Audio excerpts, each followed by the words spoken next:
It's week 14. We're 1 week out from the fantasy playoffs for some of us. So let's talk about those must sits that can get us in trouble, starting with Ashton, Jeanty of the Las Vegas Raiders.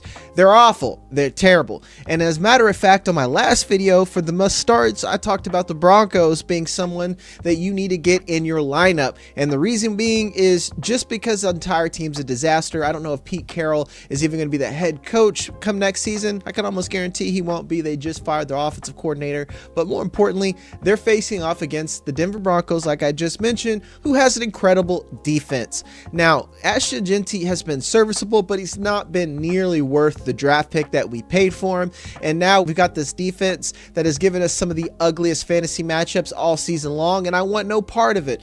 Now, Jeanty has seen a little bit of an increase in his fantasy production solely because of those receptions that we're starting to see.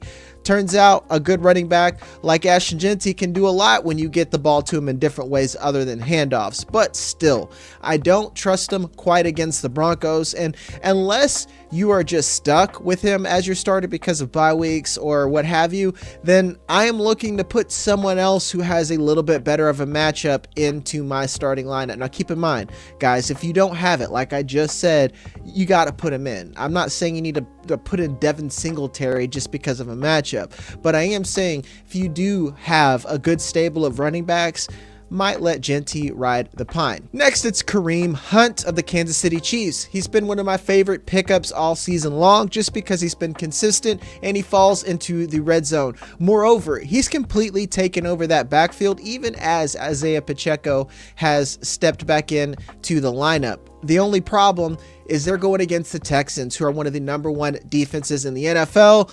DeMeco Ryans has it cooking on one side of the ball. If only that offensive line was working on the other side of the ball, they would be a true contender. But alas, we're here and we're only focused on week 14. And when you have someone like Kareem Hunt, who is touchdown dependent, doesn't quite give you the yardage, and they're going against a stout defense. And I know I try to shove Isaiah Pacheco to the side, but he is present and he is going to dip into those touches a little bit. This is the 1 week where I don't even feel good about Kareem Hunt as a flex play. And again, it's always the same caveat. If you've got to, you've got to. But if I have options, let's say I have other wide receivers, Troy Franklin or something like that, I'd rather put them in my flex and leave Kareem Hunt on the bench because this just doesn't seem like the week he's going to do it for us. And I know he's the type of player that at this point, especially with how the Chiefs have been playing as of late, we've trusted putting him in our lineup. I've been trusting him since about week 5 just because the touchdowns have been so consistent, and in PPR he has given us a little bit of a floor there as well. But again, Texans, too difficult, and I've been pretty much sitting any offensive player once they face this defense. And before we move to a quarterback, make sure to hit that like and subscribe button because we are trying to help you win and we're hitting those fantasy playoffs. So we want to get those videos to you as easy as possible. And more importantly, if you want to use those tools like lineup assistance or any type of betting analysis as we get into the playoffs, use the code YouTube15 at checkout, the code on the screen right here. And that gives you 50% off all of our subscriptions and tools behind that paywall. And we'll get into the quarterback. I just talked about that Chiefs Texans matchup. I kind of just don't want any part of it, and I expect it to be a little bit of an ugly matchup. But CJ Stroud riding the pine again. Keep in mind that he's been pretty ugly and inconsistent as of late, and by inconsistent, that's actually a lie. He's been consistently mediocre just because, as I mentioned before, that offensive line has been terrible. It's difficult to get the running game going. And then on top of that, they have suffered injuries within the receiving core and to Stroud. So it just seems like they've never really quite gelled or that midseason form that we're always looking for. Steve Spagnuolo of the Chiefs, another difficult defense. And again, if there's not going to be a running game, this team likes to run through the play action and they're not going to have that. So I'm a bit concerned there.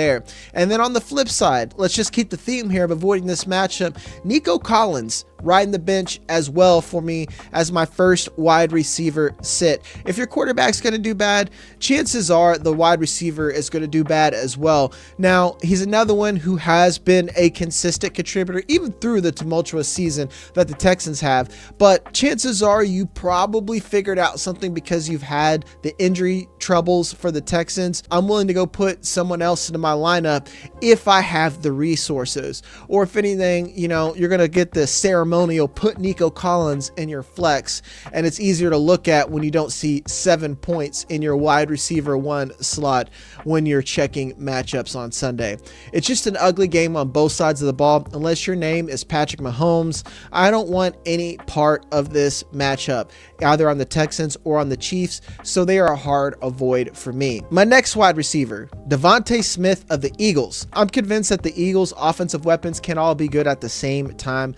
DeVonta Smith has been the quote-unquote wide receiver 1 for this team throughout most of the season, as we've watched A.J. Brown drama unfold week in and week out, but it seems like they've turned over a new leaf. A.J. Brown has been the squeaky wheel getting the grease, but what does that leave the rest of the team? Saquon Barkley still underperforming. DeVonta Smith not quite going to be that high-end upside player that we drafted as a wide receiver 2 or 3, and they play the Chargers, who have been a stingy defense. The big problem why the Chargers haven't been better are those injury troubles that they've seen on both sides of the football. Now, when you're going against a tough defense or just a rather tough team like the Chargers, I don't want the wide receiver 2 on a mediocre offense that hasn't seemed to be getting it going. I'm concerned about this team, and I'm concerned about DeVonta Smith in week 14.